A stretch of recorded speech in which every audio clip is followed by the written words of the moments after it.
안녕하십니까. 10월 24일 월요일 말씀 묵상 함께 시작하겠습니다. 오늘도 말씀으로 하루를 시작하시는 귀한 성도님들의 가정에 주님의 은혜와 평화, 무엇보다도 그 풍요로움과 안전함이 임하시기를 간절히 기도합니다. 오늘 본문은 사사기 11장 34절에서부터 40절까지 말씀입니다. 좀 비극적인 이야기를 담고 있는데요. 입다의 딸이 죽는 이야기인데 이 비극이 왜 나타나고 있는가, 이런 마음 아픈 일들이 왜 벌어졌는가를 살펴보고, 그리고 우리에게서는 그런 모습이 나타나지 않도록 위해서 정말 우리가 애써야 될 것이 무엇인지 깨달아가는 그러한 시간이 되었으면 좋겠습니다. 그런 말씀을 먼저 보시겠습니다. 입다가 미스바에 있는 자기 집에 이를 때에 보라, 그의 딸이 소고를 잡고 춤추며 나와서 영접하니 이는 그의 무남 동료라. 입다가 이를 보고 자기 옷을 찢으며 이르되, 어찌할꼬 내 딸이여, 너는 나를 참담하게 하는 자요, 너는 나를 괴롭게 하는 자 중에 하나로다. 내가 여호와를 향하여 입을 열었으니 능히 돌이키지 못하리로다. 나의 아버지여, 아버지께서 여호와를 향하여 입을 여셨으니 아버지의 입에서 내 말씀대로 내게 행하소서. 이는 여호와께서 아버지를 위하여 아버지의 대적 암몬 자손에게 원수를 갚으셨음이니이다. 이 일만 내게 허락하사 나를 2달만 버려두소서. 내가 내 여자친구들과 산에 가서 나의 처녀로 죽음을 인하여 애곡하겠나이다. 가라. 하고 2달을 기한하고 그를 보내니 그가 그 여자친구들과 가서 산 위에서 처녀로 죽음을 인하여 애곡하고 2달 만에 그의 아버지에게로 돌아온지라. 그는 자기가 소원한 대로 딸에게 행하니 딸이 남자를 알지 못하였더라. 이것이 이스라엘의 관습이 되어 이스라엘의 딸들이 해마다 가서 길르앗 사람 입다의 딸을 위하여 나흘씩 애곡하더라. 네, 말씀 잘 보셨습니까? 세상적인 가치로 봤을 때는 왕의 지위에 합당하다 할 정도로 굉장히 능력 있는 사람이었고, 실제로 세속적인 눈으로 봤을 땐 왕 할 만한 사람이 바로 입다였습니다. 하지만 그가 세상적인 능력과 지식을 갖춘 것은 분명했지만 하나님에 대한 지식을 갖추지 못하고 있다 보니까 이런 비극이 일어나고 있는 것을 볼 수 있거든요. 사실 사람이 겪는 기쁨 중에서 전쟁에서 승리했을 때만큼 기쁜 게 얼마나 있을까요? 그렇게 큰 기쁨을 누려야 할 상황에서 그야말로 비참한, 그 누구보다도 슬퍼할 수밖에 없는 그러한 일이 입다에게 임하는 것을 볼 수 있습니다. 전쟁에서 졌기 때문이 아니라 하나님을 알지 못했기 때문인 거죠. 자, 그럼 말씀 보시면요. 입다가 미스바에 있는 자기 집에 이르렀습니다. 보라, 이 말이 사람의 가슴을 툭 떨어뜨리는 말이에요. 그의 딸이 소고를 잡고 춤추며 나와서 영접하니 이는 그의 무남 동료라. 전쟁에서 승리했다는 소식이 얼마나 기쁜 일입니까? 그의 딸이 나가서 소고를 잡고 춤추며 나오면서 영접하는 것이 어떻게 보면 굉장히 자연스럽지 않습니까? 그런데도 입다는 어떻게 서원을 했습니까? 내가 암몬 자손에게서 평안히 돌아올 때에 누구든지 내 집문에서 나와서 나를 영접하는 그는 여호와께 돌릴 것이다. 내가 그를 번제물로 드리겠나이다.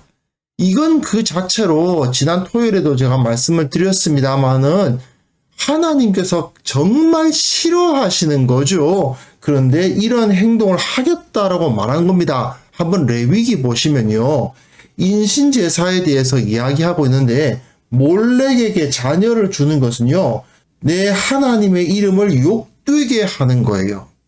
있을 수 없는 일입니다. 이스라엘 자손이든지 이스라엘에 계류하는 거류민이든지, 그러니까 이방인이라도 마찬가지고 이스라엘 땅 안에 이스라엘의 영향력 아래에 있는 사람들은 전부 다 예외가 없습니다. 그의 자식을 몰렉에게 주면 반드시 죽이되 그 지방 사람이 돌로 쳐라. 나도 그 사람에게 진노하여서 그를 그의 백성 중에서 끊으리니 이는 그가 그의 자식을 몰렉에게 주어서 내 성소를 더럽히고 내 성호를 욕되게 하였음이라. 하나님께서는 이 몰렉에게 준다는 것은 인신제사를 하는 거잖아요. 자녀를 죽여서 제물로 바치는 건데 하나님의 성소를 더럽히고 하나님의 이름을 욕되게, 내 성호를 욕되게 하는 거라고까지 굉장히 강조하시는 거죠. 그뿐만 아니에요. 그가 그의 자식을 몰렉에게 주는 것을 그 지방 사람이 못 본 채하고 그를 죽이지 아니하면 내가 그 사람과 그의 권속에게 진노하여 그와 그를 본받아 몰렉에게 음란하게 섬기는 모든 사람을 그들의 백성 중에서 끊으리라.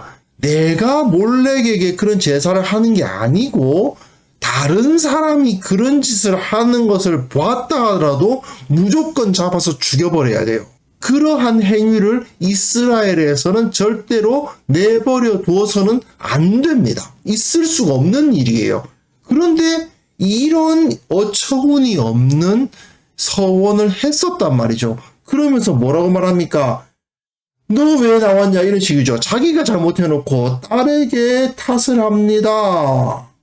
그리고는 내가 여호와를 향하여 입을 열었으니 능히 돌이키지 못하리로다 라고 말하고 있어요. 그런데 말입니다. 정말 돌이키지 못하느냐? 아닙니다. 레위기 27장에는 서원을 무르는 법에 대해서도 나와 있습니다.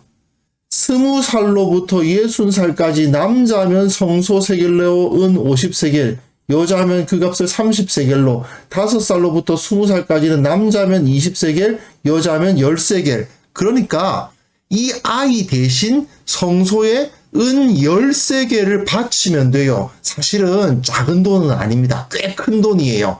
어쨌든 입다는 지금 이스라엘의 왕이나 다름없는 상황 아닙니까? 그렇다면은 은 10세겔을 성소에 바치는 정도는 충분히 할 수 있죠. 그런데 문제는 무엇입니까? 내가 여호와를 향하여 입을 열어서 능히 돌이킬 수 없다라고 말하고 있는 거예요. 왜 이렇게 말하죠?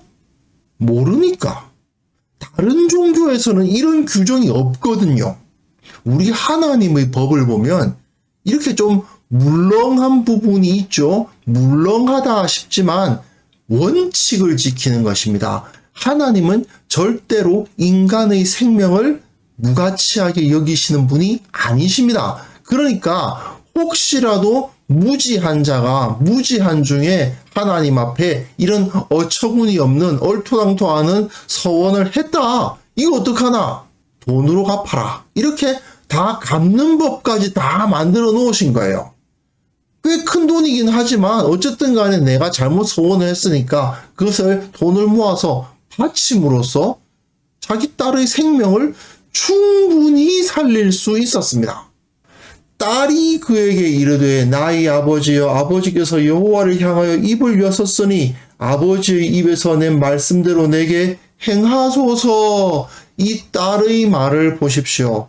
이 딸이 지금 처녀입니다. 이 당시에는 여자들이 초경을 하면 그때부터 바로 결혼 자리를 알아봅니다. 그리고 얼마 안 가서 바로 결혼을 해요. 그러니까 아무리 이 딸이 나이가 많아 봤자 14살, 15살 정도밖에 안 되는 겁니다. 어쩌면 10살이 안 된 정말 아이였을 수도 있어요. 그런데 이 딸이 뭐라고 말합니까? 아주 종교심에 가득해서 정말 순진하게 뭐라고 말해요? 여호와께서 아버지를 위하여 아버지의 대적 암몬 자손에게서 원수를 갚으셨으니 내가 그 제물로 바쳐지는 것도 의미가 있다라고 말하고 있는 거죠. 이 아이가 도대체 뭘 안다고 이런 이야기를 하고 있는 것일까 생각이 되는데 어떻게 보면 말입니다. 아주 종교적인 마음이 가득 찬 사람들은 입다는 정말 자기가 가지고 있는 것 중에서 가장 소중한 걸 바쳤네. 이 아이도 그 아버지 못지않게 온전히 순종하고 있네. 이렇게 엉뚱하게 해석하시면 안 됩니다. 그 엉터리예요.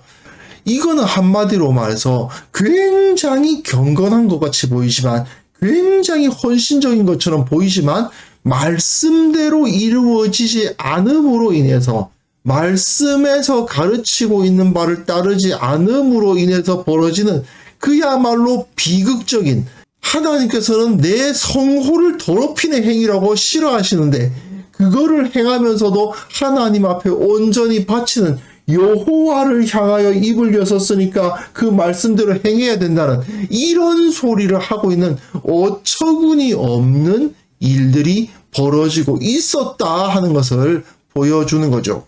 그래서 그 아버지에게 이 일만 내게 허락하사 2달만 버려두소서. 내 여자친구들과 산에 가서 나의 처녀로 죽음을 인하여 애곡하겠나이다.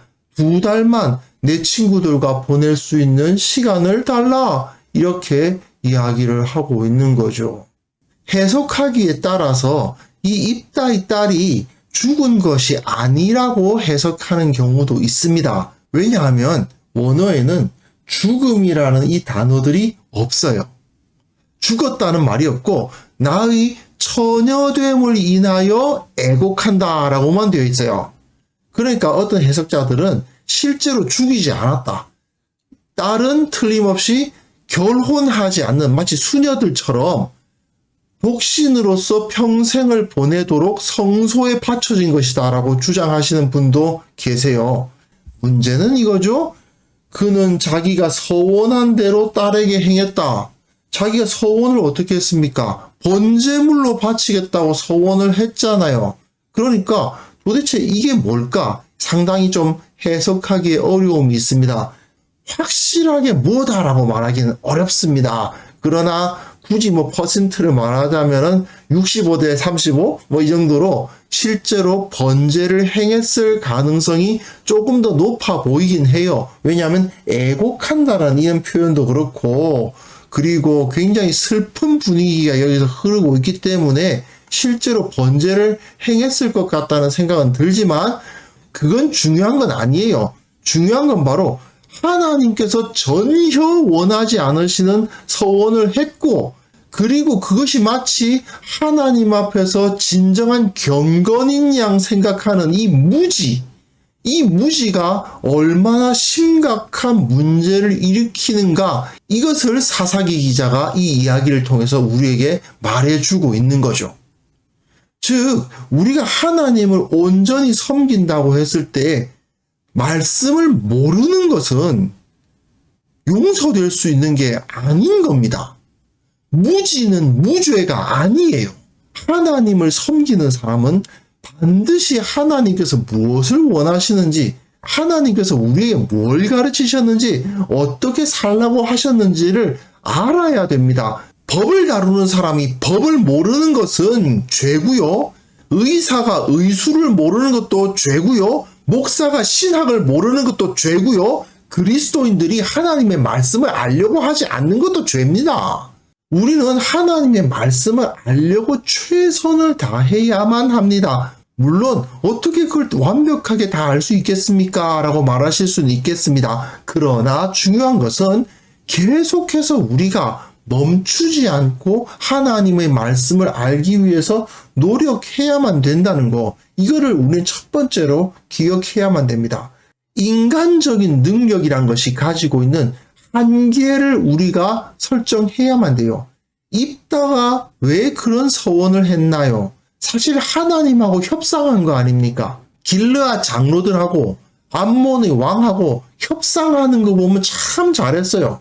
그런데 그 실력 가지고 하나님하고 협상하다가 이런 비극이 일어나고 말았던 것입니다. 이방의 우상들은 내가 이것을 바칠 때니 나에게 이런 것을 주시오, 이런 식으로 거래가 가능하지만 우리 하나님은 그저 우리에게 은혜를 베푸시는 분이시라는 사실을 우리는 깨달아야 됩니다. 그런데 그리스도인 중에서도 하나님 앞에 내가 이렇게 하니까 하나님이 그 대가로 나에게 이런 걸 주시겠지, 이렇게 생각하는 경우가 너무나도 많다는 것이죠. 내가 이렇게 하나님 앞에 뭘 바쳤으니 하나님께서 이런 복을 주시겠지. 내가 이렇게 성경을 많이 읽으니 하나님께서 이런 복을 주시겠지. 내가 이렇게 기도를 많이 하니까 내가 하나님으로부터 이런 복을 받겠지. 내가 내 가장 사랑하는 자녀를 목회자로 바쳤으니까 하나님께서 나에게 이런 복을 주시겠지. 이런 생각이 얼마나 잘못된 것인지를 알아야 됩니다. 그런데 왜 이런 생각을 하게 되죠? 무지해서 그래요. 하나님의 말씀을 모르니까 그런 문제가 생기는 거 아닙니까? 그러므로 우리가 정말 하나님의 말씀을 아는 것을 위해서 최선을 다해야 됩니다.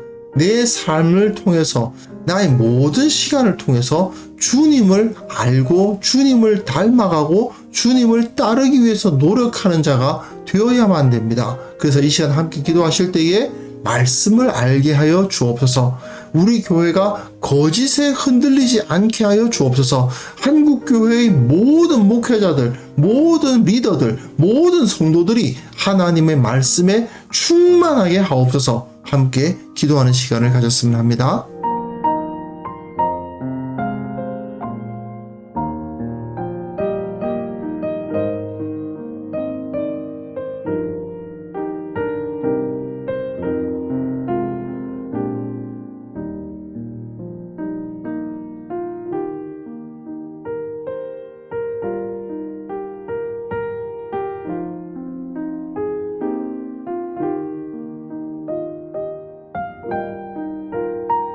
하나님 아버지, 우리가 말씀을 알기 위해서 최선을 다하는 삶을 살아가게 하시고 그 진리 안에서 자유와 기쁨을 누리는 것이 얼마나 소중한 것인지를 깨닫게 하여 주옵소서.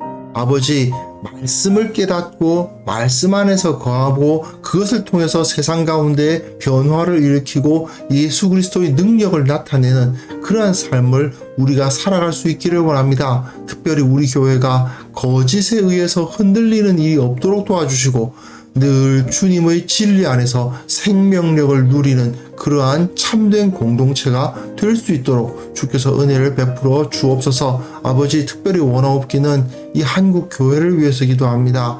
교회가 말씀으로 진리로 충만해야 되겠습니다. 먼저 앞에 나서서 가르치는 자들, 하나님의 말씀을 선포하는 자들이 말씀으로 충만케 하여 주시고 하나님께서 우리에게 무엇을 원하시는지를 바르게 전하는 자들 되게 하여 주셔서 이 모든 교회가 진리 위에 든든히 서갈 수 있도록 은혜를 베풀어 주옵소서. 아버지, 오늘 하루 주님께서 주시는 그 진리의 은혜 가운데서 살아갈 수 있기를 원합니다.